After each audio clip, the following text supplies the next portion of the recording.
شورا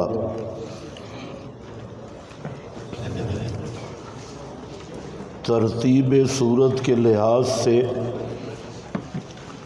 یہ سورت مکی ہے اور سورت حامیم سجدہ کے بعد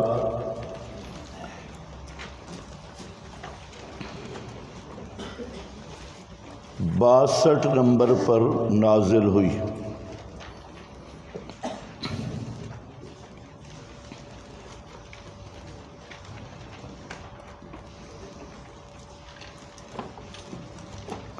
اور رابط اسمی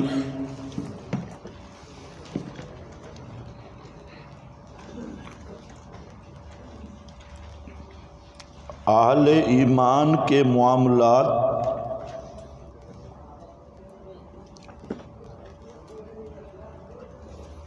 باہمی شورا سے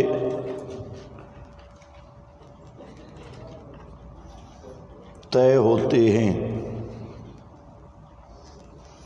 حامیم مومن، حامیم شورا، حامیم سجدہ، حامیم شورا۔ مومن وہ ہے جو اللہ کی کتاب سن کر سجدہ ریز ہو جائے، اور مومن وہ ہے جن کے معاملات شورا کے تابع ہوتی ہیں۔ اور ربط معنوی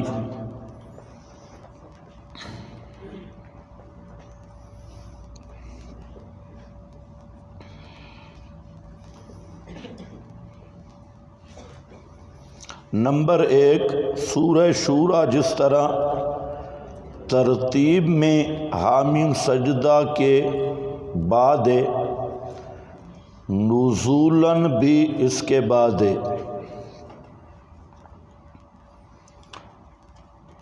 نمبر 2، حامیم سجدہ میں استقامت علی التوحید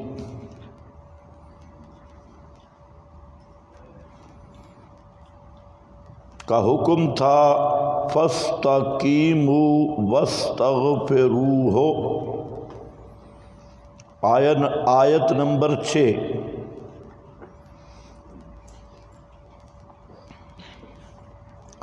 اور سورۃ شورا میں بھی استقامت علی التوحید کا حکم ہے، فاستقم کما امرت، آیت نمبر 15۔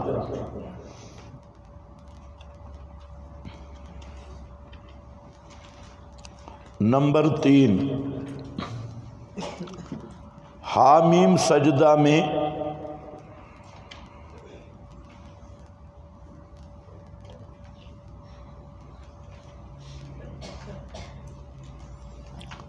آسمان کی طرف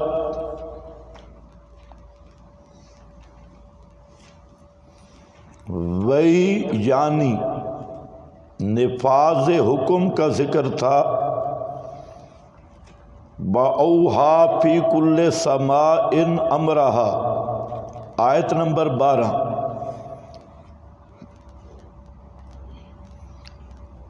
اور سورہ شورا میں وحی انبیاء بالخصوص امام الانبیاء کا تذکرہ ہے، وَكَذَلِكَ أَوْحَيْنَا إِلَيْكَ۔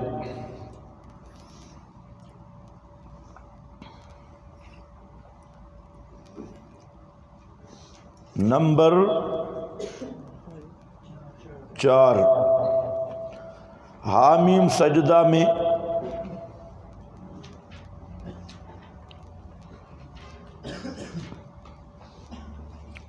خلاصۃ الوحی للنبی کا ذکر تھا، قل انما انا بشر مثلکم یوحی الی، آیت نمبر 6۔ اور سورہ شورا میں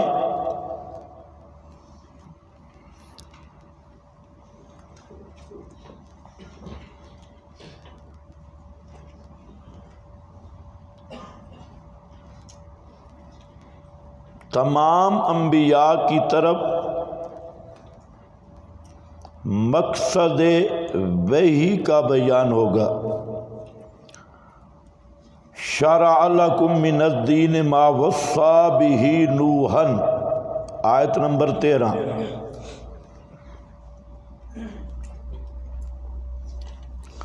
نمبر 5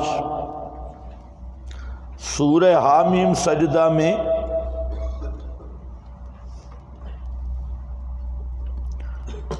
وحی کا تذکرہ تھا، آیت نمبر 6، اور سورہ شورا میں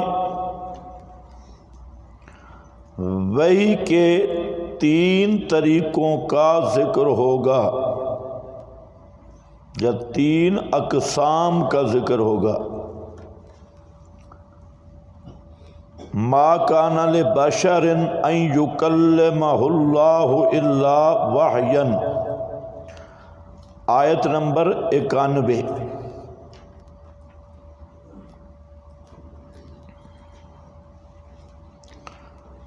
نمبر 6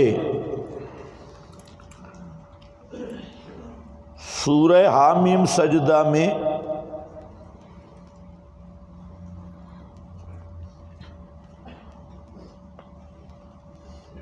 مومنین کے حق میں فرشتوں کی بشارات کا ذکر تھا۔ تتنزل علیہم الملائکۃ الا تخافوا ولا تحزنوا وابشروا بالجنہ، آیت نمبر 30۔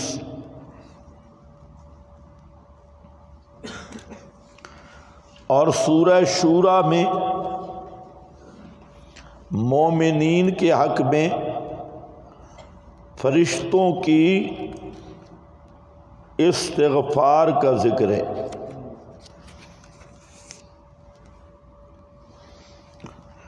والملائکۃ یسبحون بحمد ربہم ویستغفرون لمن فی الارض، آیت نمبر 5۔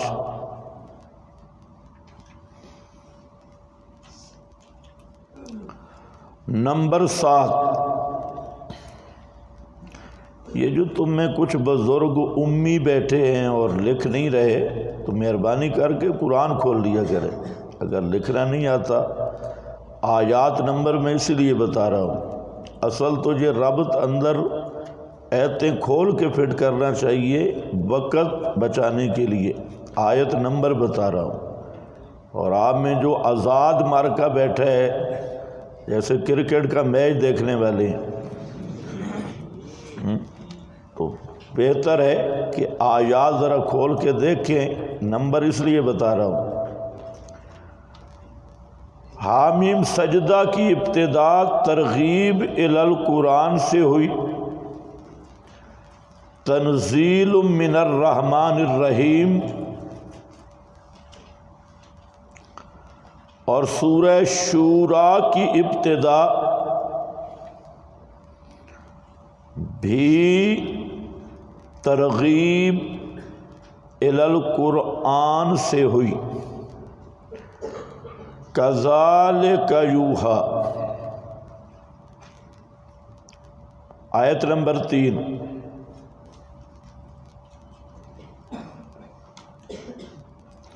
نمبر 8 حامیم سجدہ میں انسان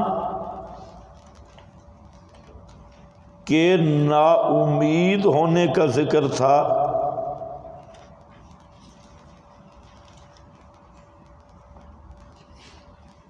ان مسہ الشر فیئوس قنوط، آیت نمبر 49۔ اور سورہ شورا میں انسان کی ناشکری کا ذکر ہے،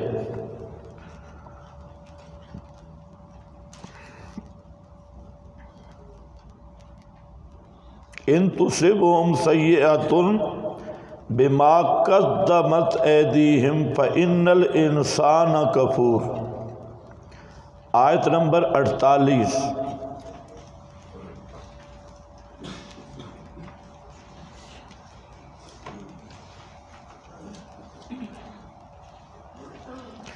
نمبر 9 سورہ حامیم سجدہ میں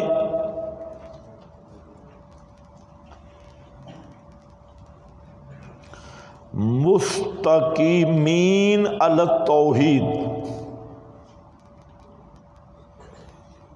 ان الذین قالوا ربنا اللہ، مستقیمین علی التوحید کے لیے بشارات تھی۔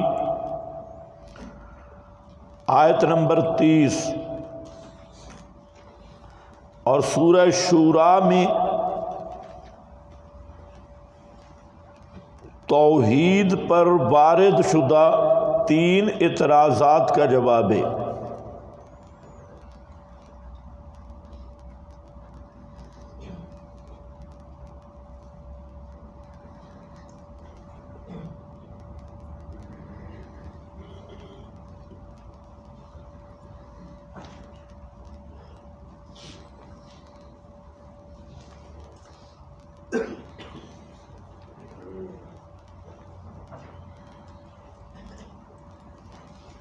دعوی سورت۔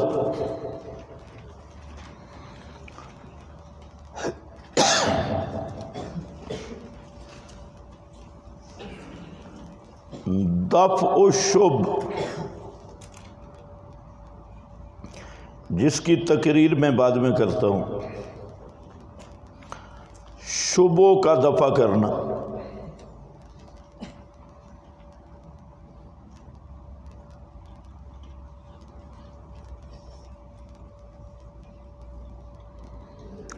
مختصر خلاصہ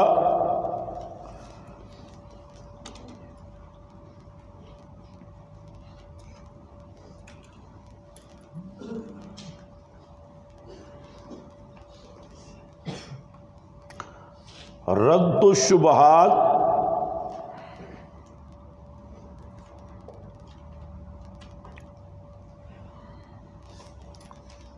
نمبر 1،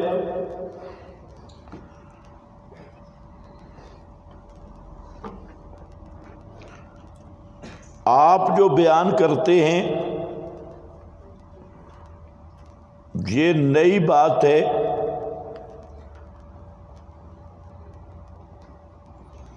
اکابر کے خلاف ہے۔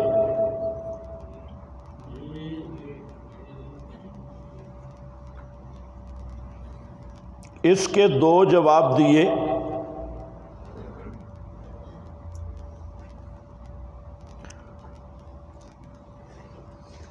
آیت نمبر 3 میں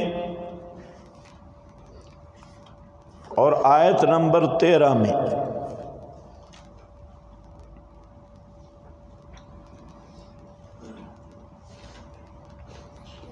نمبر 2،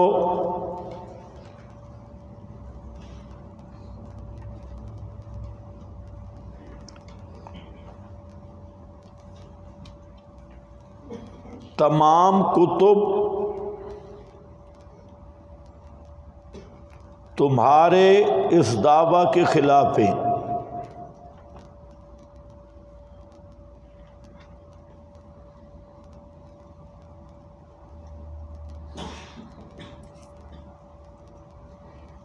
اس کے 5 جوابات دیے۔ آیت نمبر 10، آیت نمبر 15، آیت نمبر 17، آیت نمبر 47، 52، آیت نمبر 52۔ نمبر 3، تیسرا شبہ، تمام علماء اور پیر آپ کے خلاف ہیں۔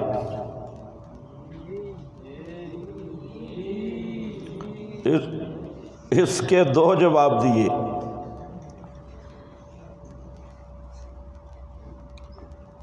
آیت نمبر 14 اور آیت نمبر 21۔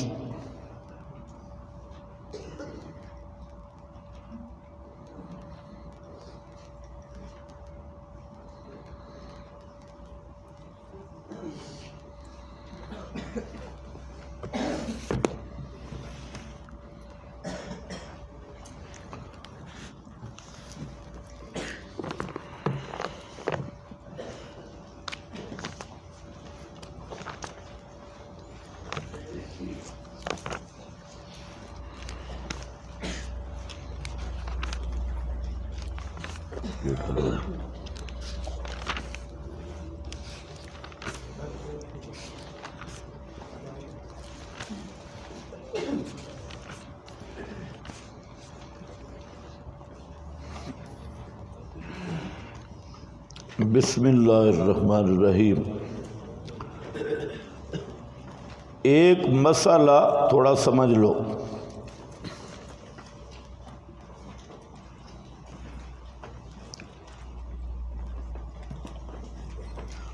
سورۃ شورا کا مرکزی دعویٰ، اس کی دو شقیں ہیں۔ ایک شق یہ ہے کہ تمام انبیاء کرام علیہم السلام کی طرف ایک ہی وحی تھی، فادعوا اللہ مخلصین لہ الدین۔ جیسے میں نے آپ کو پہلے بتایا کہ یہ 7 صورتیں بمنزلہ سورہ واحدہ کی ہیں، ایک ہی صورت کی طرح ہیں، اور ان کا دعویٰ 7 صورتوں میں یہی رہے گا، فادعوا اللہ مخلصین لہ الدین، توحید فی الدعا۔ تو اب یہ پہلا شبہ کیا تھا؟ خوابوں میں بیداری میں بزرگ ملتے ہیں، ڈھیلے پڑتے ہیں، پتھر لگتے ہیں، اور حضرات ہمیں خود مل کر کہتے ہیں غیر اللہ کی پکار صحیح ہے، بعض نتائج مرتب ہوتے ہیں۔ اس کا جواب دیا کیّزنا لہم قرانا۔ اب اس صورت میں بھی شبوں کا جواب ہے، لیکن دعویٰ صورت کی 2 شقیں ہیں۔ ایک شق یہ ہے کہ تمام انبیاء کرام کی طرف آنے والی وحی وہ ایک ہی تھی، اور وہ کیا تھی؟ فادعوا اللہ مخلصین لہ الدین۔ اللہ کی تمام آسمانی کتابوں میں یہی مسئلہ تھا، تمام صحائف میں یہی مسئلہ تھا، اور وحی منزل کا یہی مقصد تھا۔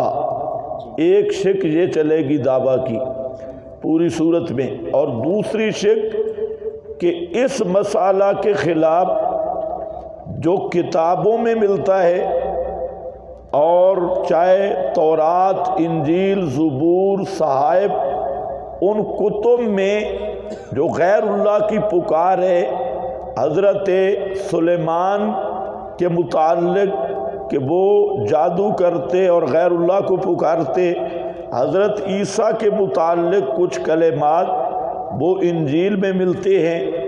اس طرح پہلی جتنی کتابیں ہیں ان میں جہاں پر بھی یہ مسئلہ ملتا ہے کہ غیر اللہ کی پکار کی گئی، وہ سب کی سب ہیں 10 من البغاة۔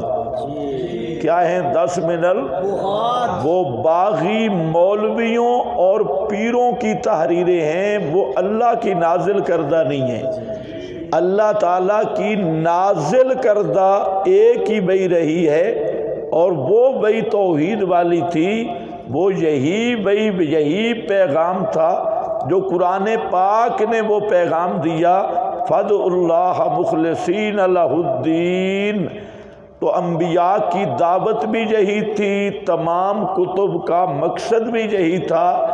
اس مقصد کے خلاف جہاں جو چیز مل رہی ہے وہ سب باغیوں کی لکھا ہوا ہے، گمراہ مولوی، گمراہ پیروں کا وہ کارستانی ہے، وہ اللہ کی کتابیں نہیں ہیں، اور کتاب منزل من اللہ وہ مسئلہ نہیں ہے، وہ سب ان باغیوں، سرکش، گمراہ اور شیطان صفت مولوی اور پیروں نے اللہ کی کتابوں کے اندر داخل کیا ہے۔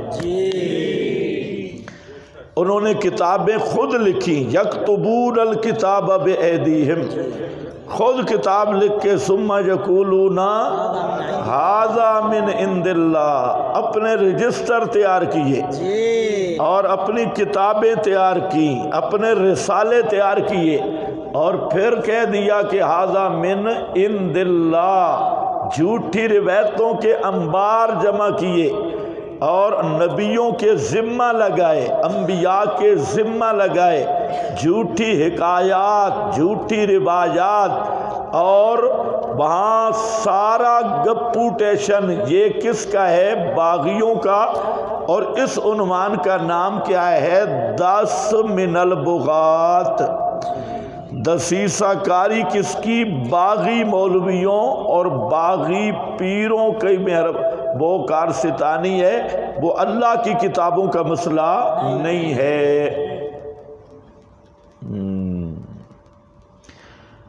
آج بھی یہی مسئلہ بنا ہوا ہے، جب قرآن نازل ہو رہا تھا تب بھی یہی مسئلہ تھا، اب بھی یہی مسئلہ ہے۔ اس لیے بڑے بڑے حضرات نے لکھا ایاکم والکتب الا من کان قبلکم ضلوا بالکتب،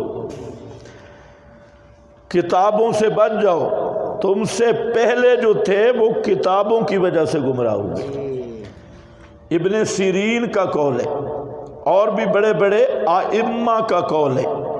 تو جو حالات پہلی امتوں کے پر گزرے تو پیغمبر کریم صلی اللہ علیہ وسلم نے اس امت کو آگاہ کیا، لَتَتَّبِعُنَّ سُنَنَ مَنْ كَانَ قَبْلَكُمْ، تم بھی پہلوں کے طریق پہ چلو گے، ذراعًا بذراع، شبرًا بشبر، ذراعًا بذراع، بالکل ہو بہو ان کے نقش قدم پہ ہوگے، حتیٰ کہ پہلوں میں سے لو دخل احدہم، اگر پہلوں میں سے کوئی ضب و سمسیرا گو کے سوراخ میں داخل ہوا تو تم میں سے بھی ہوگے اس سوراخ میں داخل ہونے والے، اور اگر ذناب امہ ہی، ان میں سے کسی نے اپنی ماں سے اعلانیہ بدکاری کی ہوگی تو تم میں بھی وہ لوگ موجود ہوں گے، اور بالکل اسی نقش قدم پہ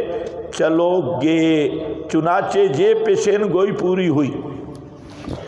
سورت میں بعد میں شروع کرتا ہوں، دعوے کی ذرا وضاحت اور اس کا پس منظر وہ شروع ہوئی اس امت میں عبداللہ ابن سبا سے، وہ جو لَتَتَّبِعُنَّ سُنَنَ مَنْ كَانَ قَبْلَكُمْ تھا، پیغمبر کریم کی پیشین گوئی تھی، وہ عبداللہ ابن سبا اس یہودی کی وجہ سے اس امت میں یہ فتنہ شروع ہوا، اور پھر اس نے مستقل ایک مذہب کا روپ دھار لیا، اور پھر کتابیں لکھی جانے لگیں، پھر روایتیں وضع کی گئی اور کتابیں لکھی گئیں، اور ساری تحریفات اور وہ روایات مکذوبہ، جھوٹی روایات، وہ سب جمع انبار لگا دیے گئے۔ اور اس کے بعد بساؤ کا یہ ہوا کہ ایک عالم ربانی تھا تو دوسرے آدمی کا نام رکھ دیا گیا، تھا وہ شیطانی، اور اس کا نام بھی وہی رکھ دیا گیا، اور اب لوگوں میں اشتباہ، ایک کتاب آل حق کی تھی، اسی نام کی ایک کتاب ان مجوسیوں نے شائع کر دی، محرف شدہ۔ آل حق کی کتاب کے نسخے آگے نہیں چلے، ان کی کتابوں کے نسخے آگے چلے گئے، اور پھر یہ ہے کہ ہر دور میں یہ ہوتا رہا، اور یہ پریس نہیں تھی جو آج کل کی پریس ہے کہ کتاب دو اور وہاں سے ہزاروں نسخے لکھ کے مل جاتے ہیں تیار شدہ۔ نہیں، وہاں اس طرح طلباء بیٹھتے تھے، علماء بیان کرتے، وہ لکھتے۔ اب آپ اتنے بیٹھے ہیں، آپ میں کوئی دو چار ہی ایسے بزرگ نکل آئیں، میں کچھ کہوں اور وہ کچھ لکھیں تو میں تمہاری قلم پکڑ سکتا ہوں؟ اب مجھے کیا پتہ تم رجسٹروں میں کیا لکھ رہے ہو؟ تو وہ تو یوں تصانیف ہوتی تھی۔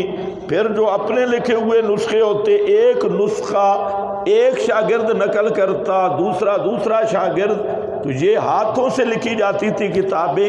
تو انہوں نے پھر یہ ایسی تخریب کاری شروع کر دی۔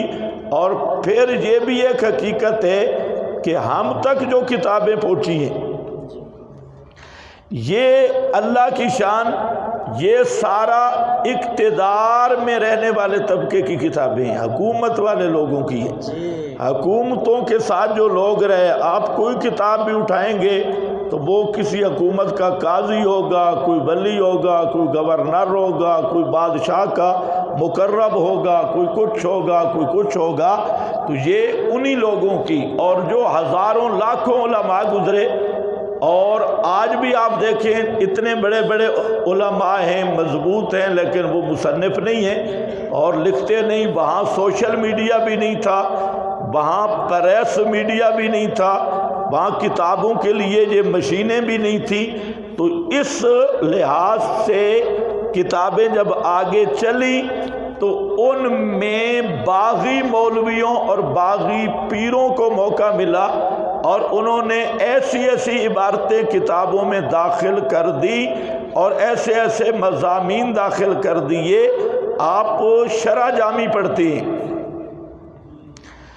اب یہ جو جامی کے ذمہ ایک دو کتابیں لگائی گئی جو انہوں نے لکھی ہیں، ان کتابوں کو آدمی اگر پڑھے تو لگتا ہے کہ یہ جامی کٹر قسم کا رافضی تھا، لیکن ہم کہتے ہیں یہ 10 من البغات ہے۔ یہ کیا ہے؟ 10 من ان کے ذمہ لگائی گئی۔ اسی طرح امام غزالی کے ذمہ کتابیں لگائی گئی۔ ابن العربی کا مسئلہ امت میں بڑا متنازع رہا، جس کو شیخ اکبر کہتے ہیں۔ امام ابن تیمیہ اور بڑے بڑے آئمہ نے ابن عربی کو کہا کہ یہ فرعون سے بھی بڑا کافر تھا، لیکن ہمارے حضرات علماء دیوبند، حضرت تھانوی رحمہ اللہ اور یہ حضرات فرماتے ہیں کہ ہم تکفیر نہیں کریں گے۔ یہ جو ان کے ذمہ کتابیں لگائی گئی ہیں، ان کتابوں میں گڑبڑ ہوئی ہے، اور بعد کے فرقہ باطنیہ اور اس قسم کے لوگوں نے ابن عربی کی کتابوں کو بگاڑ دیا۔ یہ ہم کہیں گے کہ یہ عبارات کفریہ ہیں، یہ جو ان کے اندر درج ہے، زنا جائز ہے، فلاں جائز ہے، فلاں جائز ہے، تو یہ خالص کفریات ہیں۔ اور اس کا قائل کون ہے؟ ممکن ہے کہ یہ 10 من البغات ہو، اس لیے ان کی ہم تکفیر نہیں کریں گے۔ علماء دیوبند نے، اکابرین نے ابن عربی کی تکفیر نہیں کی، لیکن جو عرب کے علماء ہیں تو انہوں نے تو کہا کہ یہ فرعون سے بھی بدتر تھا۔ تو گویا جن لوگوں نے ان کتابوں کو ابن العربی کی کتب سمجھائے تو انہوں نے اس کی تکفیر کی ہے، اور جنہوں نے 10 من البغات سمجھائے انہوں نے اس کی تکفیر نہیں کی، اور یہ کہا کہ یہ مواد سارا کیا ہے؟ کفریہ ہے۔ اسی طرح ایک ابن قتیبہ بزرگ ہیں، ابن قتیبہ کی 2 کتابیں ہیں، ایک معارف ابن قتیبہ ہے اور ایک کتاب ہے الامامہ والسیاسہ، یہ بھی ابن قتیبہ کی ہے۔ کیا ہو رہا ہے اس کو؟ کیوں اوپر نیچے؟ اس میں مسئلہ ہے یا اس میں؟ چیک کر لیں۔ ہاں بھئی، ابن قتیبہ کی جو معارف ہے، یہ آدمی پڑھے تو لگتا ہے کہ یہ پکا اہل سنت ہے، اور اسی ابن قتیبہ کی الامامہ والسیاسہ پڑھو تو اتنے رفض اور جھوٹ پہ مبنی ہے کہ الامان والحفیظ، نرا رفض ہے۔ حضرت علی کے گلے میں رسی ڈالی گئی اور یوں بیعت کرائی گئی مکرہن، اور یہ کیا گیا، وہ گند ہے اس الامامہ و سیاسہ میں کہ خالصتاً شیعہ کا مواد ہے۔ اسی طرح تفسیر ابن جریر کا معاملہ آ جاتا ہے، اسی طرح اور روایات میں بڑی بحث چلتی ہے۔ تو یہ ایک وسیع مضمون ہے، اور اس کو وسعت قلبی سے سنو اور اس کو ذہن میں رکھو، اور اس پر جتنے بھی محققین علماء گزرے ہیں اور وہ وسیع الظرف تھے، انہوں نے اس پر تنبیہ کی ہے اور انہوں نے بتایا۔ حضرت شاہ عبد العزیز محدث دہلوی رحمۃ اللہ علیہ، انہوں نے مقاعد الشیعہ ایک لمبا مضمون لکھا ہے جو تحفہ اثنا عشری میں موجود ہے، کہ شیعہ کے مکر اور مقاعد، اور وہ مقاعد یہی تھے۔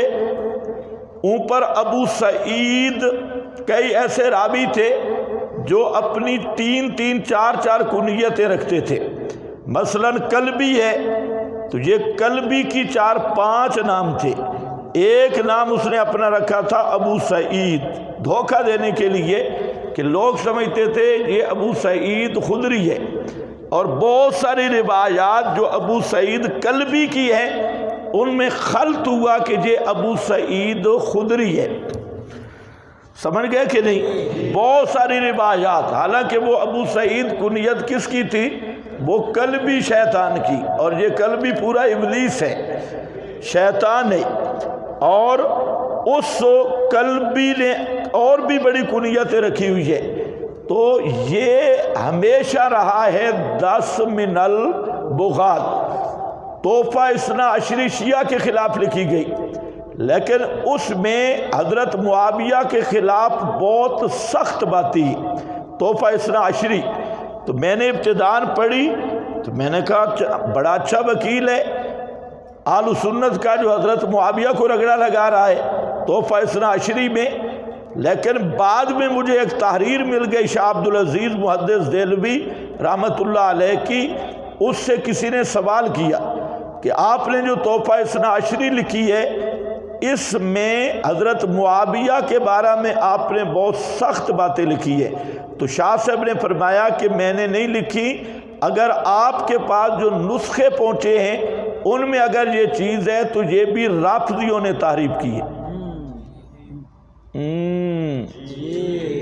باتیں ہیں سمجھنے والی دوستوں بزرگوں، یہ سمجھنے والی باتیں ہیں، اگر بڑا ہونا ہے تو پھر سمجھو۔ ہاں، آج جو رسالہ اٹھاتا ہے سامری کا بچڑا، بزرگ لکھ گئے، بزرگ لکھ گئے، پہلے پتہ تو کرنا بزرگ کیا لکھ گئے، وہ لکھ بھی گئے یا نہیں لکھ گئے۔ اور حضرت شاہ صاحب کے زمانے میں تحفہ اثنا عشری بدلا جا رہا ہے، اور شاہ صاحب خود کہہ رہے ہیں کہ میں نے حضرت امیر معاویہ کے خلاف کوئی بات نہیں لکھی، آپ کے پاس جو نسخے ہیں ان میں گڑبڑ ہو چکی ہے، اور رافضیوں نے میری تحریر بدل کے نسخے پیش کیے شاہ صاحب کے زمانے میں۔ میں آپ کے سامنے بیٹھا ہوں، فیصلہ آباد سے ایک آدمی نے رسالہ شائع کیا، میرے علم میں بھی نہیں تھا، تو ایک آدمی نے مجھے فون کیا کہ آپ کا رسالہ ماشاءاللہ میں نے پڑھا ہے، اللہ بہت کم لوگوں کو توبہ کی توفیق دیتے ہیں، آپ نے اشاعت التوحید کے مسئلے سے توبہ کر لی ہے، میں آپ کو مبارک دیتا ہوں۔ میں نے کہا کون ہے تو کہتا ہے میں امدادیہ سے بول رہا ہوں، کوئی مفتی شفتی تھا اور بڑا پیار سے مجھے مبارک دے رہا تھا۔ کہتے میں تو خوشی سے جھول گیا، ماشاء آپ جیسے محقق کو مماتی ہونا بھی نہیں چاہیے۔ تو میں نے آپ کون بول رہے ہیں؟ کہتے فیصلہ آباد سے۔ میں نے کہا کون سا رسالہ ہے؟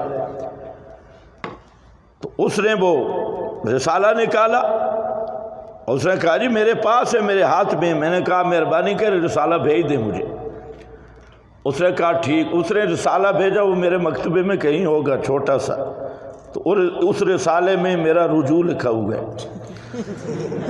اچھا، اور یہ بھئی میں نے پوری زندگی غلط مسئلہ بیان کیا ہے، مردے سنتے ہیں، انبیاء سے استشفاء اور اعادہ روح اور یہ سارے مسائل اس میں لکھے ہیں، وہ اگر میں دیکھتا ہوں ملتا ہے تو آپ کو دکھاتا ہوں رسالہ، یہ فیصل آباد سے۔ لیکن لکھنے والے نے ایک بلنڈر یہ کیا کہ تقریر اور پسند فرمودہ سید عنایت اللہ شاہ صاحب، جھوٹ کے پاؤں نہیں ہوتے۔ اب یہاں سے وہ رسالہ پھر آگے چلا نہیں تو انہوں نے چلا دینا تھا۔ اس کے شروع میں ایسی باتیں ہیں کہ شاہ صاحب نے اس کو پسند کیا، تو یہ ایسے باغی ہیں اور ایسے جاہل لوگ ہیں، تو 10 من البغات کے سینکڑوں واقعات میں نے آپ کے سامنے اس لیے بیان کیے، میں کچھ آگے بیان کرنا چاہتا ہوں کہ جو اہل اللہ بزرگ دنیا سے گزرے ہیں، جن کے بارے میں یہ معلوم ہے کہ انہوں نے توحید و سنت کی خدمت کی، تو ان کی عبارات اگر اس طرح کی مل جائیں تو فتویٰ نہیں لگانا، توہین نہیں کرنی اور ان کی تکفیر نہیں کرنی۔ اب یہاں 3 طبقات ہیں۔ ایک طبقہ، یہ خراب ہے بھائی، آپ کو بتا رہا ہوں یہ صحیح نہیں۔ ایک طبقہ ہے فرقہ عثمانیہ ہے، جماعت المسلمین اور کراچی کا مسعود الدین عثمانی، یہ وہ بدبخت فرقہ ہے، اور بعض ہمارے پنجاب میں خارجی ہیں، وہ ایسے بدبخت گروہ ہے کہ وہ توحید سمجھتے ہیں ان اکابر امت کی تکفیر کرنا، نام لے لے کر کافر کہیں گے، نام لے لے کر، جتنے اکابر، کوئی عبارت کسی کی کہیں سے اٹھائی، حتیٰ کہ امام احمد بن حنبل کی بھی تکفیر کر دی۔ امام احمد بن حنبل کو فرقہ عثمانیوں نے کافر لکھا، اور وہ اس کا تو خیر پورا اجر مولانا سرفراز خان کو ملے گا۔ مولانا سرفراز نے امام احمد پہ جھوٹ بولا اور ایک کتاب الصلاۃ ان کی طرف منسوب فرمائی، جس کو امام ذہبی اور بڑے بڑے ائمہ کہہ رہے ہیں کہ وہ جو کتاب ہے، امام ذہبی رحمۃ اللہ علیہ فرماتے ہیں کتاب الصلاۃ یہ امام احمد پر جھوٹ ہے، امام احمد کی یہ کتاب ہی نہیں، تو اس میں لکھا ہے کہ روح واپس آ جاتی ہے۔ اس وجہ سے فرقہ عثمانیہ نے امام احمد کی تکفیر کی ہے، اور اس کو وہ سمجھتے ہیں کہ تکفیر کرنا واجب ہے۔ اکابرین دیوبند، حضرت شاہ ولی اللہ، حضرت نانوتوی، شیخ الہند، حضرت تھانوی، علامہ انور شاہ کاشمیری، یہ جو بڑے بڑے اساتین ہیں، ان کی بھی انہوں نے نام لے کر تکفیر کی ہے عبارات کی وجہ سے۔ تو میں آپ کے سامنے یہ ذکر کر رہا ہوں کہ یہ طریقہ یہ اہل سنت کا نہیں ہے، یہ طریقہ حق کا نہیں ہے، بلکہ اگر اچھا اس کے مقابل جو غالی گروہ ہے، یہ للڑ یا بریلر، انہوں نے کیا کیا کہ جو عبارتیں کتاب و سنت کے خلاف ملی، انہوں نے قرآن کو چھوڑا، سنت کو چھوڑا، اور ان عبارتوں پر ایمان لے آئے اور حوالے دینے شروع کر دیے، اور یہ ذہن سازی کی کہ اس چیز پہ اگر فتویٰ لگا تو فلانا بزرگ اس میں آ جائے گا، اس پر فتویٰ لگا فلانا بزرگ بھی اس میں آ جائے گا۔ یہ کس کا ذہن ہے؟ للڑ اور بریلی ذہن۔ لہٰذا انہوں نے توحید کا مسئلہ ہی ختم کر دیا۔ انہوں نے کہا کہ بالکل فتویٰ بالکل کسی پہ نہ لگاؤ، اکابرین اس میں آ جائیں گے۔ تیسرا نظریہ ہے جو صحیح منہج اہل سنت ہے، اور وہ اللہ کے فضل سے ہمارا نظریہ ہے۔ ہم کہتے ہیں کہ ان اکابرین جن کی زندگی توحید و سنت پہ گزری ہے، اور ان کی کچھ عبارات، کچھ رسائل ایسے آ گئے کہ اس میں توحید و سنت کے خلاف مواد لکھا ہوا ہے، تو سب سے پہلی بات تو یہ ہے کہ یہ 10 من البغات ہے۔ کیا ہے 10 من باغیوں کی لکھت ہے، اور کتابوں میں تبدیلیاں ہوئی ہے۔ اگر روایت قرآن کے خلاف آئے یہ بھی کیا ہے، راوی کے ذمہ ہے، یہ راوی کے ذمہ ہے، وہ باغیوں کے ذمہ ہے۔ اس لیے ہم ان اکابرین کے ساتھ اسی طرح محبت کریں گے، ان کی اسی طرح ہم عزت کریں گے، ان کی اسی طرح ہم ان کے لیے دعا گو رہیں گے، جیسے قرآن میں ہے ربنا اغفر لنا ولاخواننا الذین سبقونا بالایمان۔ ہم اسی آیت کے کاربند رہیں گے، اس لیے ہم کہیں گے حضرت نانوتوی رحمت اللہ علیہ، حضرت شیخ الہند رحمت اللہ علیہ، حضرت علامہ انور شاہ کاشمیری رحمت اللہ علیہ، شیخ الحدیث مولانا محمد زکریا صاحب کاندلوی رحمت اللہ علیہ، حضرت تھانوی رحمت اللہ علیہ، شاہ ولی اللہ رحمت اللہ علیہ، حضرت مولانا حسین علی رحمت اللہ علیہ، شیخ القرآن رحمت اللہ علیہ، اور سید عنایت اللہ شاہ صاحب رحمت اللہ علیہ، ان سب پہ اللہ کی رحمت ہو۔ ہم یہی کہیں گے۔ باقی رہ گئے عبارات، تو ان اکابر میں سے کسی نے بھی نہیں کہا کہ جب میری عبارت کتاب و سنت کے خلاف آئے تو قرآن حدیث کو چھوڑ دینا، حتیٰ کہ ان سب کے بڑے امام ابو حنیفہ رحمت اللہ علیہ، امام شافعی، امام احمد، امام مالک کے صریح اقوال موجود ہیں کہ اگر ہمارا قول کتاب و سنت کے خلاف آ جائے تو فضربوہ علی الجدار، ہماری بات کو دیوار پہ مار دینا، لیکن کتاب و سنت کو نہیں چھوڑنا۔ جب امام ابو حنیفہ یہ ذہن بنا رہے ہیں، امام مالک جیسا جلیل القدر امام، امام احمد جیسا اور امام شافعی جیسے جلیل القدر ائمہ یہ کہہ رہے ہیں کہ جب ہماری بات کتاب و سنت کے خلاف آئے تو ہماری بات کو تو دیوار پہ مارنا اور کتاب و سنت کو مضبوطی سے تھامنا۔ آپ اگر انصاف فرمائیں، مجتہدین امت یہ کہہ رہے ہیں تو مقلدین نے کب دعوت دی ہے ان ائمہ نے کہ ہماری بات جو ہے وہ کتاب و سنت کے خلاف آئے تو تم نے آنکھیں بند کر کے مان لینی ہے؟ یہ دعوت کبھی شاہ ولی اللہ نے دی ہے؟ یہ دعوت اکابرین دیوبند نے دی ہے؟ یہ دعوت کسی نے نہ دی ہے نہ دے سکتا ہے، کیونکہ سب کو پتہ ہے کہ اللہ نے پہلے اپنے نبی کو معصوم بنایا، پھر علل اطلاق مفترض الطاعت ہونے کا اعزاز بخشا، اور یہ صرف نبی کی شان ہے۔ امام مالک آپ کی قبر کی طرف اشارہ کر کے کہتے تھے مدینہ میں بیٹھ کے کہ ہر ایک کے قول یوخذ و یترک الا صاحب ھذا القبر، یہ قبر والا، اس کے علاوہ ہر ایک کی بات یوخذ و یترک، چھوڑی بھی جاتی ہے، لی بھی جاتی ہے۔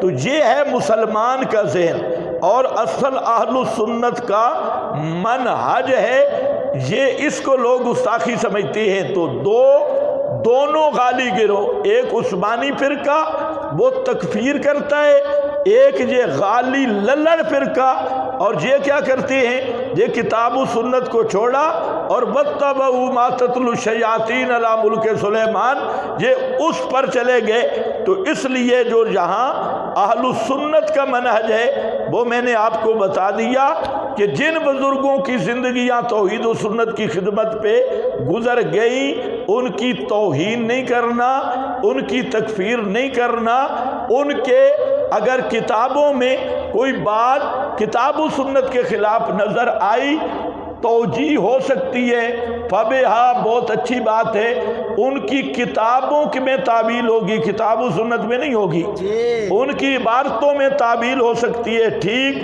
نہیں تو ہمارے پاس بڑے آپشن ہیں۔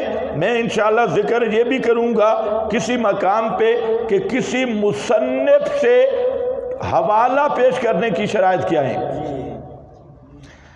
ان میں ایک شرط تو یہ ہے کہ وہ کتاب تواتر سے مصنف سے ثابت ہو، دوسری شرط یہ ہے کہ وہ مصنف کے پوری زندگی پاس رہی ہو، تیسری بات یہ ہے کہ مصنف نے اس کے کسی مضمون سے رجوع نہ کیا ہو۔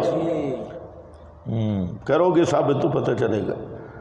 آخر تک مصنف کا وہی نظریہ رہا، اس کے ساتھ اور بھی کچھ شرائطیں. تو بہرحال میں نے آپ کو نقطہ اعتدال بتا دیا. ہاں رہ گئے وہ بزرگ جن کی ساری زندگی شرک بدعت کی تائید میں، جیسے احمد رضا خان جیسے، اور مفتی احمد یار اور ملا باقر مجلسی، اور اس طرح کے باقر شاکر اور اس طرح کے ٹھاکر، جن کا مقصد ہی توحید کو ختم کرنا تھا. تو ان کی عبارتوں کی تعبیل اس لیے نہیں کہ ان کی تعبیل ان کے مقصد کے خلاف ہے، اس لیے ان کی عبارات بالکل اسی طرح کفریہ رہیں گی. دونوں کا فرق بھی آ گیا. کہتے ہیں ان کی تعبیل کرتے ہو، ان کی کیوں نہیں کرتے؟ ان کی زندگیاں توحید و سنت کے مقصد کے لیے تھی، ان کی زندگیاں ہی تلبیس پر تھی، ان کی زندگیاں شرک و کفر کی اشاعت پہ تھی. تو فرق ہوتا ہے نا. انبت الربیع البقلا، داریہ کہے اور معنی ہے، مسلمان کہے اور معنی ہے. تو یہ فروق خود موجود ہے، ہم نے گھڑے نہیں ہیں. اس لیے جو اب ہمیں کوئی کہے کہ ماسٹر اکاڑوی کی تعبیل کرو، ہمیں کوئی کہے کہ عبدالشکور ترمذی کی تعبیل کرو، جن کا مقصد ہی توحید و سنت کو مٹانا ہے، تو ڈنگروں کی ہم تعبیل نہیں کریں گے، کیونکہ یہ تعبیل ان کے مذہب کے خلاف ہوگی.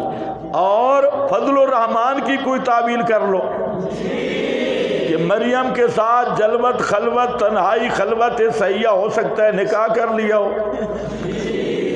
یا اس لیے دیکھتے ہوں کہ ہو سکتا ہے کہ خطبہ دینے کے پروگرام ہو.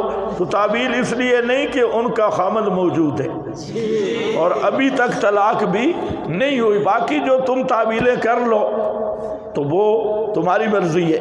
تو تعبیل ان کی ہوگی جن کی زندگیاں توحید و سنت کی خدمت پر گزری ہے اور دین کی خدمت کر کے گئے ہیں. اس لیے اپنے آپ کو باغی نے خارجی بھی نہ بناؤ، تم بھی غالی مت بنو. جو اکابرین گزر گئے، ہاں جو ہمارے مقابل ہیں، ان پہ اتمام حجت بھی ہو چکا ہے، اور پھر بھی یہ ضد کر رہے ہیں اور کتاب و سنت کے مقابل ہیں، ان کو ہم انشاءاللہ نہیں چھوڑیں گے. یہ ہمارے سامنے ہیں. اور جو پہلے گزر گئے، تلک امت قد لہا ما، ہاں، اور یہ طرز قرآن سے ہم نے لی ہے. علمھا عند ربی. حضرت موسیٰ کو فرعون نے کہا تھا تو مسئلہ بیان کر رہا ہے، اکابر کا کیا بنے گا؟ ما بال القرون، پہلے بزرگوں کا کیا بنے گا؟ فرمایا علمھا عند ربی، ان کا علم میرے رب کے پاس ہے. ڈنگر تو میرے ساتھ بات کر، میری تیری بات ہو رہی ہے. وہ چلے گئے دنیا سے. حضرت سلیمان پہ تہمت لگائی یہودیوں نے، تو اللہ نے کیا جواب دیا؟ ما کفر سلیمان، حضرت سلیمان نے کفر نہیں کیا، ولیکن الشیاطین کفروا، لیکن شیاطین نے کفر کیا. یہی بات کہتے تھے. یہ پھر خراب ہو گئی، اس کو ہے کیا؟ اچھا لائٹ کا مسئلہ ہے، تو اس کا وہ نہیں رکھا ہوا سپلیزر.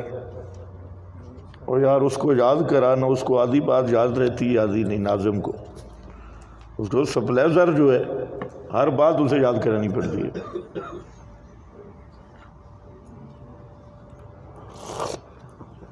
ہاں بھائی،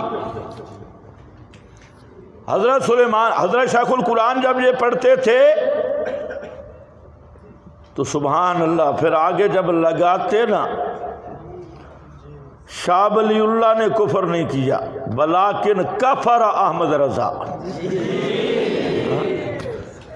فلانے نے کفر نہیں کیا، ولیکن کفر فلاں. یوں لگاتے حضرت شیخ القرآن. تو باقی ٹھیک لگاتے، استنباط صحیح ہے، انطباق صحیح ہے.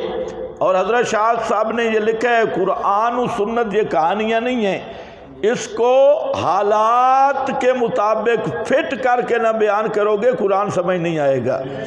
اس لیے الفوز الکبیر دوبارہ دیکھ لینا. فرماتے ہیں کہ جتنے پہلے باطل فرقے تھے اب بھی موجود ہیں۔ مشرکین کو دیکھنا ہے، عبادۃ القبور کو دیکھ لو، یہودی والی ایتیں جو ہیں مولویوں کو دیکھو، مولویوں کے احوال دیکھو جو قرآن کو چھوڑ کے جھوٹی روایات، حکایات اور اپنے بزرگوں کے تفردات، تسلبات، تشددات ان کے پیچھے پڑے ہیں عبارات، تو یہ انموذج الیہود ہے۔ اور نصارہ کو دیکھنا ہے، صاحبزادوں کو دیکھو۔ تو مطلب شاہ صاحب کہتے ہیں ان فرقوں کو مد نظر رکھ کے قرآن سمجھو۔ منافقین کو دیکھنا ہے، چودھریوں کو دیکھو۔ آپ کو میری بات سمجھ آ گئی؟ دو باتیں میں نے عرض کی، ایک تو 10 من البغاة کا ایک لمبا سلسلہ ہے، روایات سے لے کر کتابوں تک، کتابوں سے لے کر حکایات تک، او صحابہ سے لے کر علماء دیوبند تک، اور علماء دیوبند سے لے کر آپ تک۔ اچھا، بساؤ کا یہ بھی ہوتے ہیں کہ لکھنے والا کچھ اور لکھتا ہے، سمجھنے والے کچھ اور سمجھتی ہیں۔ ہمارے دو استاذ ہیں، ذرا غور سے سنو۔ ایک ہمارے شیخ تھے، بہت کامل آدمی، اور میں حیران ہوتا ہوں ان کے قوت مطالعہ پر۔ حضرت شیخ الحدیث مولانا محمد صابر صاحب رحمۃ اللہ علیہ حضروں میں بہت مضبوط عالم تھے، بہت مضبوط عالم فنون میں۔ حضرت کی آنکھ خراب ہوئی تو پٹی باندھی ہوئی تھی، آنکھیں بنوائی۔ ایک عالم ان کے پاس آیا اور قطبی کی ایک عبارت تھی، قطبی کی منطق۔ تو اب حضرت آنکھیں تو نہیں دیکھ سکتے تھے، آنکھیں بنوائی ہوئی تھی، تو وہ بیٹھا اور کہتے ہیں استاد جی ایک مسئلہ سمجھ نہیں آیا۔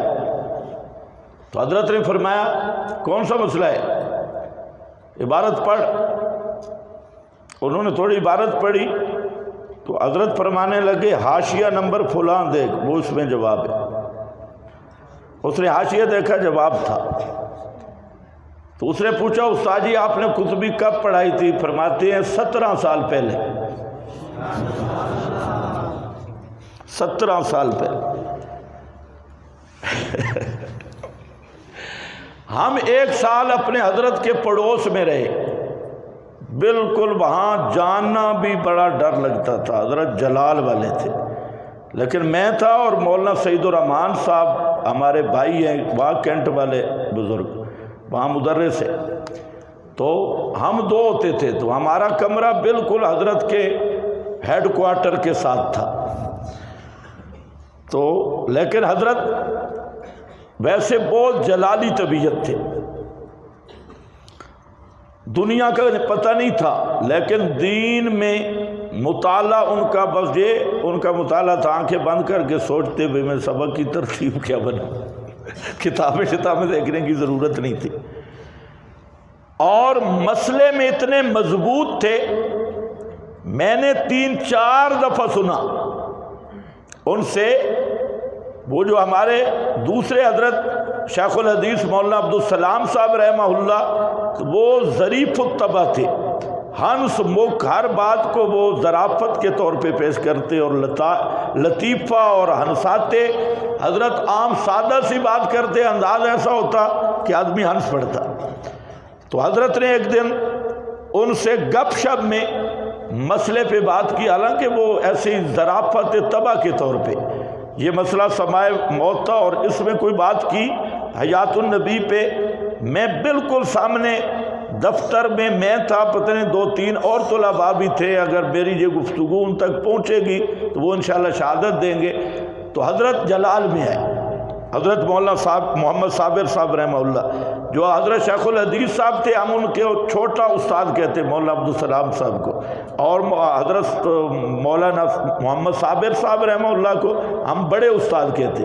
تو وہ بڑے استاد کو حضرت مولانا عبدالسلام صاحب جان بوجھ کے چھیڑتے بھئی یہ اب بولیں گے، اور جس طرح محبت پیار محبت ہوتا ہے اور تھوڑا آدمی تنگ کرتا ہے، تو انہوں نے کوئی ڈھیلی بات کی، حیات النبی کا مسئلہ تھا یا سماع الموتیٰ کا، تو حضرت دفتر میں تھے، جلال میں آئے تو اوپر سیڑھیوں پہ چڑھے، سیڑھیوں سے پھر واپس آئے اور اپنی چھچ والی بولی میں کہتے ہیں، او گال سن ہوئے، گال سن، طالب علموں کا عقیدہ نہ خراب کری، طالب علموں کا عقیدہ خراب نہ کرنا، میرا عقیدہ سماع حیات النبی میں میرا وہی عقیدہ ہے جو سید عنایت اللہ شاہ صاحب کا ہے، اور خبردار آپ نے کوئی ڈھیلی بات کی، ڈھیلی بات نہیں کرنی۔ یہ کون کہہ رہے تھے؟ شیخ الحدیث مولانا محمد صابر صاحب رحمۃ اللہ علیہ، یہ میں اس کا چشمدید گواہ ہوں، اور بھی 3-4 ساتھی تھے۔ میں یہ بات اس لیے کہہ رہا ہوں کہ اب کچھ ساتھی جو ہیں وہ خواہ اپنے دنیاوی مفاد کی خاطر ان شیخین کے مسلک کو بھی بدنام کر رہے ہیں، جو پچھلے لوگ ہیں، خلف من بعدہم خلف، تو وہ صرف دکانداری کے لیے، لیکن ہم نے جو اپنی آنکھوں سے دیکھا تو ہم نے تو وہ بیان کرنا ہے، وہ ہمارے شیوخ تھے۔ تو حضرت مولانا محمد صابر صاحب رحمہ اللہ فرمانے لگے تو حضرت شیخ الحدیث مولانا عبدالسلام صاحب رحمہ اللہ ہنستے رہے، 3 دفعہ کہا، پھر استاد جی باہر نکلے بڑے استاد، پھر سیڑھیوں پہ گئے، پھر واپس آ گئے۔ حضرت گل سنیے ہوئے، سنیے میں تو کیا ہے، سنیے، اور تو نے سن لیا میں نے آپ کو کیا کہا، یہ طالب علموں کے سامنے ڈھیلی نہیں مارنی اور یہ ڈھیلی باتیں نہیں کرنی، اگر پکی بات کر، نہیں تو میرے مدرسہ سے چلے جاؤ۔ تو استاد اب چھوٹے شیخ الحدیث صاحب وہ ہنس رہے تھے اور وہ حضرت پورے جلال میں تھے۔ مقصد تھا کہ وہ مسئلے میں بہت زیادہ مضبوط تھے، بہت زیادہ۔ کرانیال کی حدیث آئی، وقت پیریڈ کا ختم تھا، استاد بحث کر رہے تھے اور بحث کے دوران ہی پیریڈ کا وقت ختم ہوا تو کہتے ہیں چلو آپ چلیں، کل انشاءاللہ پڑھیں گے۔ ہم دروازے سے نکلے، ہمارے ساتھ بخاری کے سبق میں ہمارے شیخ محترم حضرت مولانا قاری چند محمد صاحب حفظہ اللہ، یہ ہمارے ابو داؤد انہوں نے ہمیں پڑھائی، اور اس سال استاد جی نے کہا تھا قاری صاحب کو بھی کہ آپ نے بھی بخاری دوبارہ سننی ہے، تو یہ بخاری شریف کا سماع کر رہے تھے۔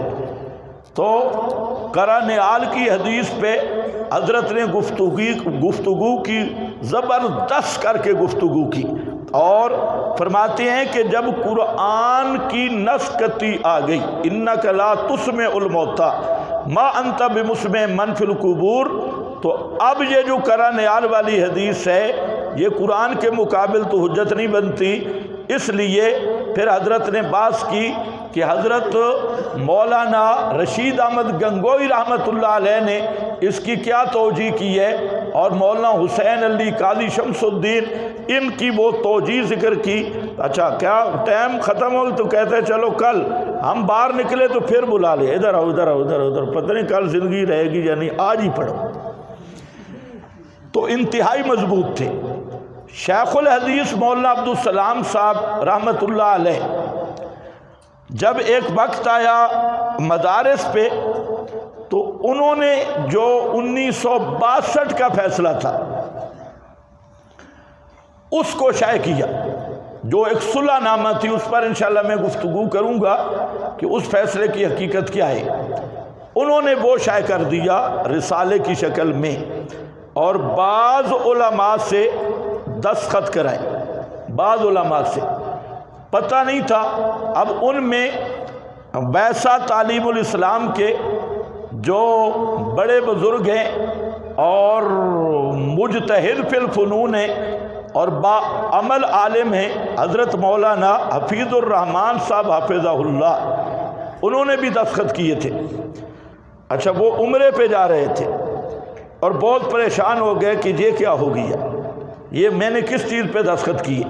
پھر بہرحال لمبی بات ہے، ہماری ملاقات ہوئی، گپ شپ ہوئی، بالآخر جو بتانے والی بات ہے، حضرت مولانا حفیظ الرحمان صاحب عمرے پر جانے سے پہلے اپنا رجوع تحریر کرایا اور اپنے طالب علموں کو دے دیا کہ زندگی کا پتہ نہیں ہے، میرا کوئی عقیدہ نہیں کہ نبی پاک علیہ السلام عند القبر سما کرتے ہیں، سنتے ہیں، اور جو میں نے دستخط کیے مجھے پتہ نہیں تھا کہ یہ کس مسئلہ ہے، میں نے سمجھا میٹنگ کے دستخط ہے۔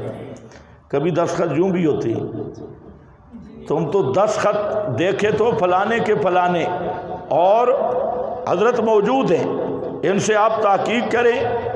حضرت مولانا حفیظ الرحمان صاحب ولی اللہ ادبی ہیں، کامل ادبی ہیں، اور انہوں نے دستخط کیے۔ تو ہم نے جب پوچھا تو کہتے ہیں مجھے تو پتہ ہی نہیں، کہ میں نے سمجھا کہ میٹنگ میں آنے کے دستخط ہے۔ اب آپ اندازہ کرو، اس طرح کے اور بھی بہت سارے حضرات تھے، دستخط اس رسالے پہ ان کے موجود ہیں، لیکن انہیں پتہ نہیں کر کس پہ رہے ہیں۔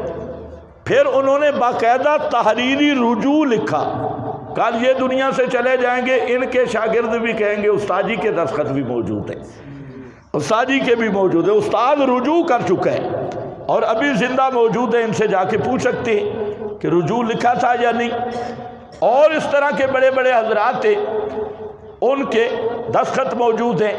اچھا، اس رسالے فیصلے کو شائع کرنے کا مقصد کیا تھا؟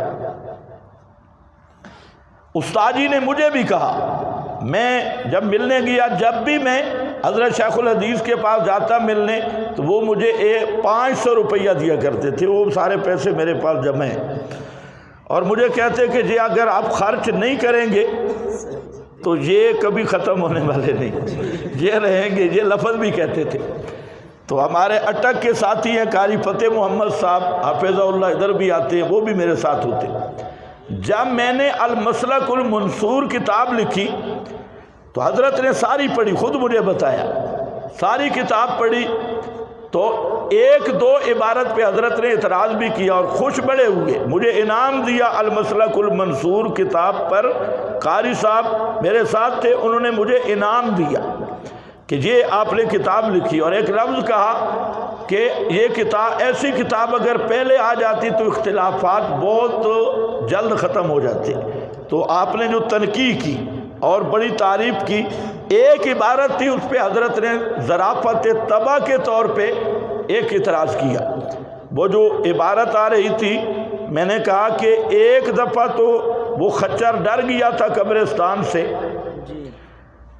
لیکن اب تو زیادہ تر جانور چرتی قبرستان میں، بعد میں تو کوئی نہیں ڈرا، اور گھاس پھوس بھی قبرستان میں ہے۔ اگر یہی حصی قبر میں سارا کچھ ہے تو ناگ ایک پھونک مارے تو پوری زمین پہ سبزہ نہ ہو، تو سارے سبزے تو قبرستان میں ہیں، یہ سارے بخشے ہوئے۔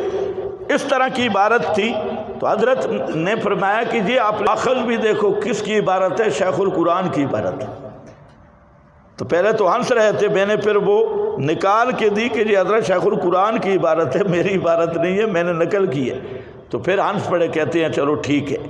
اچھا، وہ انہوں نے رسالہ ایک لکھا، وہی 62 والا صلح نامہ، مصالحت صلح حدیبیہ والی، جیسے صلح حدیبیہ میں ایک مصالحت تھی، ایک 1962 میں ہوئی، وہ بھی مشرکین کے ساتھ تھی، یہ بھی، اور اس میں بھی وہ کوئی عقیدہ نہیں تھا، وہ بھی ایک مصالحت۔ تو حضرت کا ذہن یہ تھا کہ یہ جو مصالحت ہے، اس سے جو مدارس میں پکڑ دکڑ ہو رہی ہے اور دیوبندیت تقسیم ہے، یہ چلو علاقہ چھچ میں لوگ اکٹھے ہو جائیں گے، اور حکومت جو ایجنسیاں زور ڈال رہی ہیں، ان کے خلاف جو ہے وہ ایک محاذ ہمارا اتحاد بن جائے، لکھے انہوں نے۔ اچھا، اس کے بعد کوئی پوچھتا تو حضرت فرماتے بھائی میں سما کا قائل ہوں بے مشیت اللہ۔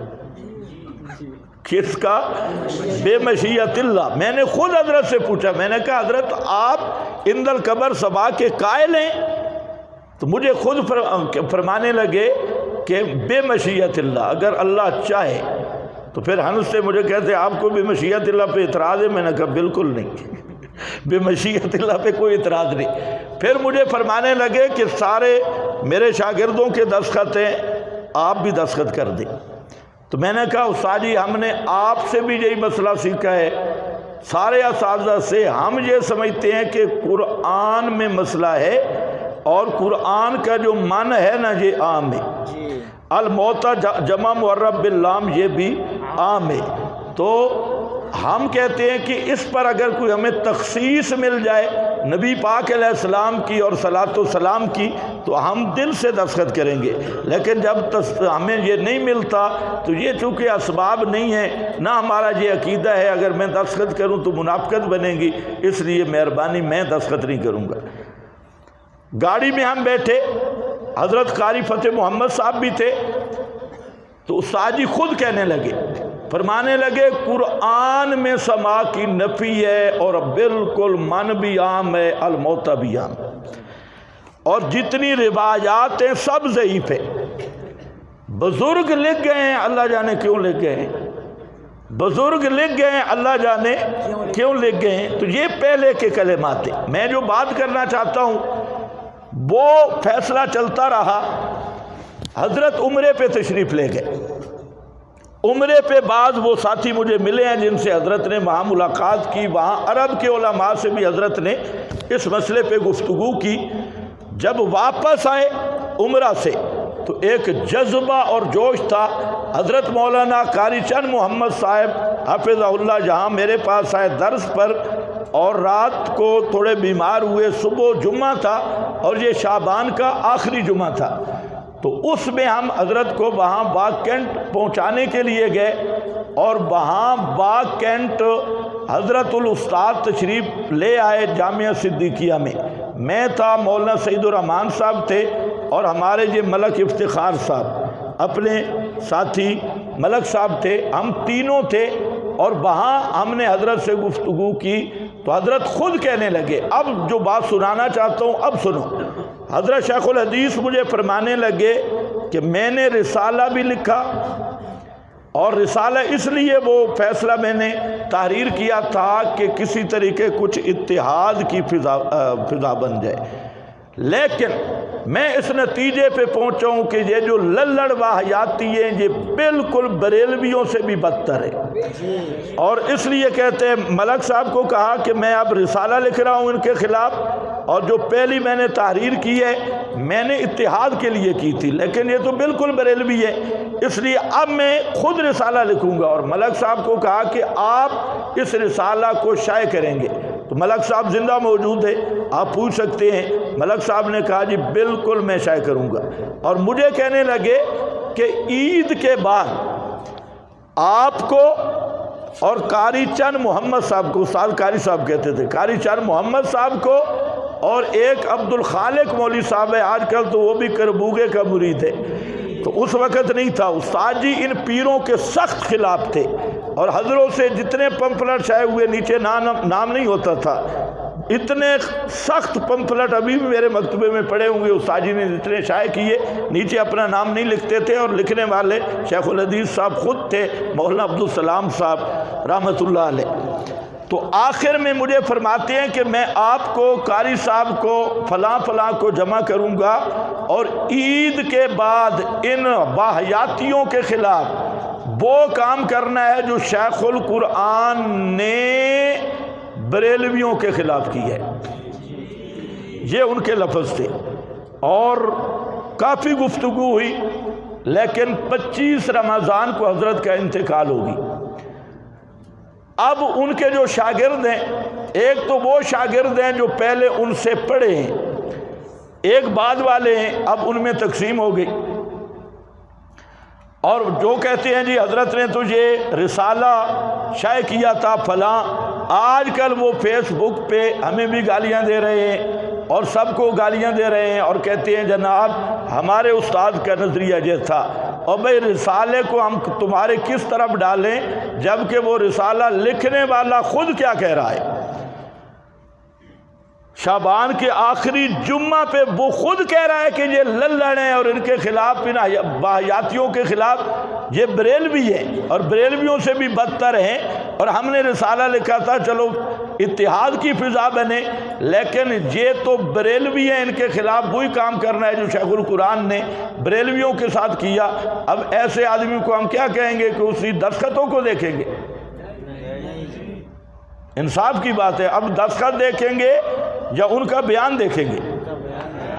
ان کا اپنا بیان یہ ہے، اور یہ جان بوجھ کے ملا دھڑا بازی میں ہیں، یہ کبھی واضح بیان دیتے نہیں۔ تو اس لیے یاد رکھو، اکابرین کی کتابیں، اکابرین کے رسالے، بساؤ کا یہ ہوتا ہے زندگی میں کسی مصلحت کے تحت دستخط ہوتے ہیں، اور خود جو دستخط کرنے والا ہے اس پہ راضی نہیں ہوتا، اس کا وہ عقیدہ نہیں ہوتا، تو تمہارا عقیدہ رکھنا کیسے حجت بنے گا؟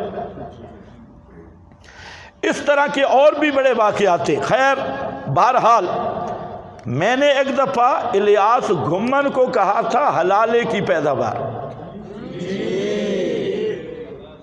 پرانا دور تھا، حلالے کی پیداوار۔ میں جب حضروں میں گیا تو استاد جی بہت ہنسے، بہت ہنسے، مجھے کہتے ہیں کہ آپ نے ایک بات کی ہے، شیخ الحدیث مولانا عبدالسلام صاحب رحمۃ اللہ علیہ، بہت ہنسے، مجھے کہتے ہیں کہ آپ نے ایک بات کی ہے، اس کا آپ کو ثبوت دینا ہوگا۔ میں نے کہا کیا؟ کہتے آپ نے ذاتیات پہ حملہ کیا اور آپ نے اس کو کہا ہے حلالے کی پیداوار، اس کا آپ ثبوت دیں گے؟ میں نے کہا جی میں دوں گا، بندے پیش کرنے ہیں۔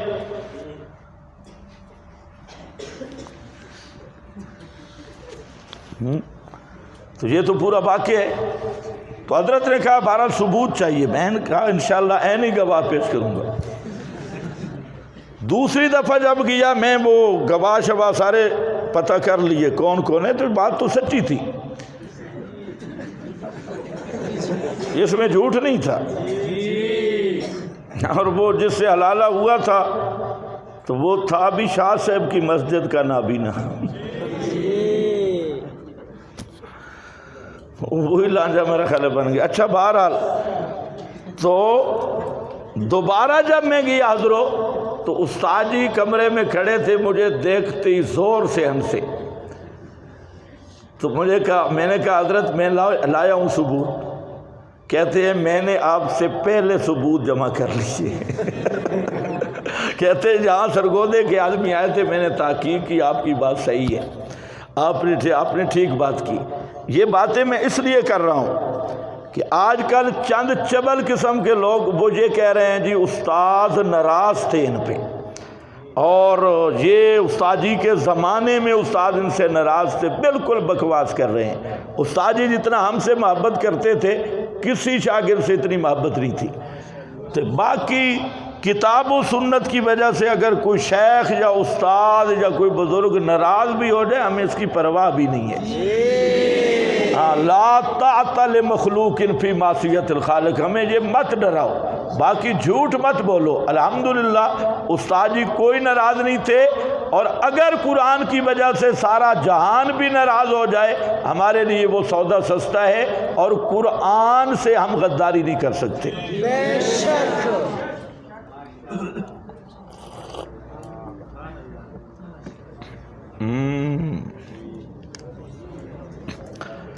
تو میں آپ کو بتا رہا تھا کہ گدیاں کیسے خراب ہوتی ہیں۔ اب پچھلے 20 سال اور گزر گئے تو شیخ عبدالسلام صاحب بھی ہمارے تھے۔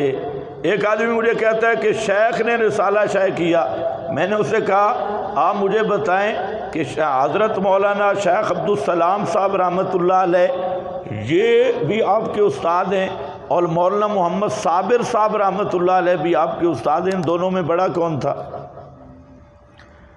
کہتے ہیں مولانا صابر صاحب۔ تو میں نے کہا تجھے شرم نہیں آتی؟ مولانا صابر صاحب کا عقیدہ نہیں مانتا اور شیخ عبدالسلام صاحب کا نام لیتا ہے، تو مولانا صابر صاحب کا کیا نظریہ تھا؟ کہتے ہیں نہیں وہ تو سما کے قائل نہیں تھے۔ تو میں نے کہا دور پھٹے منہ تیرا بھائی، میں بہانہ پھر کیوں کرتا ہے؟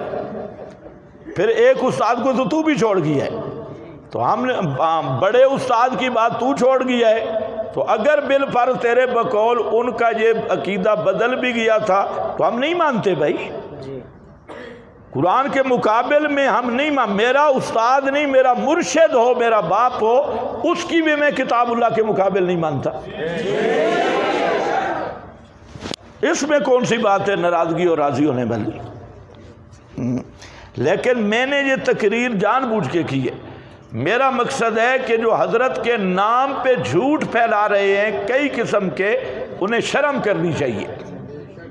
اور یہ جھوٹ پھیلانے والے وہ لوگ ہیں جو اس وقت ماشاءاللہ بڑے ادیب تھے۔ ہم تو جب پہلے دن سے گئے تو حضروں میں ایک شخصیت کا ہم نام سنتے بار بار دونوں استادوں سے، اور جس کی زبان پہ بھی آتا قاری چند محمد، قاری چند محمد، قاری چند محمد، دونوں استاد جو بات بھی ہوتی قاری صاحب، قاری صاحب، قاری صاحب۔ اور بعض دیگر ایک ہمارے حضرت تھے، حضرت مولانا فضل داد صاحب حافظہ اللہ، ان کا بھی استاد ان سے بھی بڑی محبت کرتے، نئے مدرس تھے اور ان کا بھی نام لیتے۔ بعض دیگر جو آج کل آنا بلا خیری بنے ہوئے اور حضرت الاستاد کے ترجمان ہیں، استاد خدا کی قسم ہمارے سامنے تو ان کو بالکل پاگل سمجھتے اور ان پہ مذاق کرتے اور انہیں چبل کہتے اور انہیں منٹل کہتے۔ وہ منٹل آج ترجمان بن گئے، تو میں کہتا ہوں ان کا نظریہ قاری چند محمد صاحب سے کیوں نہیں پوچھتے، جو اس وقت کے آج تک معتمد ہیں تمام اساتذہ کے، اور جو دو چار اور ٹٹو ٹہرے بیٹھے ہیں اس وقت یہ تو حرکت الجہاد اسلامی کے چندے کر کے کھاتے تھے، اور ان کے کچھ اور بھی بہت سارے افعال تھے دونا ذالکا اور دونا ذالکا، وہ بھی منظر عام پہ ہم لا سکتے ہیں، دونا ذالکا والے کرتوت بھی، اور ان کی تو یہ حیثیت تھی۔ اور کئی دفعہ ان کی جو حقیقت ہے، دونوں استادوں یہی کہتے تھے کہ یہ بالکل پاگل ہیں، ٹٹو ٹھہرے ہیں اور یہ منٹل ہیں، ان کو ہم نے ویسے رکھا ہوا ہے۔ اب وہ منٹل پارٹی وہ ترجمان بنی ہوئی ہے شیخین کی۔ اور قاری صاحب وہ ہمارے استاد ہیں، اور میں ان کو کہتا ہوں خدا کی قسم قاری صاحب کا تم پہ احسان ہے۔ میرے دل میں بھی اگر میں بھی تمہاری ابھی شلواریں نہیں اتار رہا نا، تو قاری چند محمد صاحب کا لحاظ کر کے، قاری چند محمد صاحب اسی مدرسہ میں، ان کا لحاظ کر کے، ورنہ جو توحید و سنت سے ٹکرائے اس کو ننگا کرنا ہم واجب سمجھتی ہیں۔ بے شک۔ اور یہ بھی مہربانی کرو، تم نے بڑی بک بک کر لی، آئندہ کے لیے ذرا احتیاط بھی کرنا۔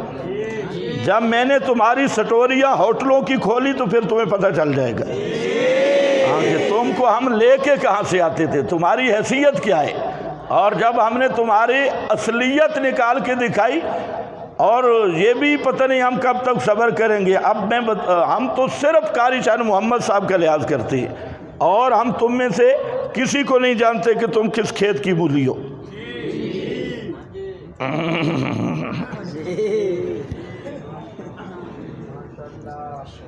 اچھا بھائی، چلو سورت شروع کریں گے، صبح مسئلہ الہ شروع کریں۔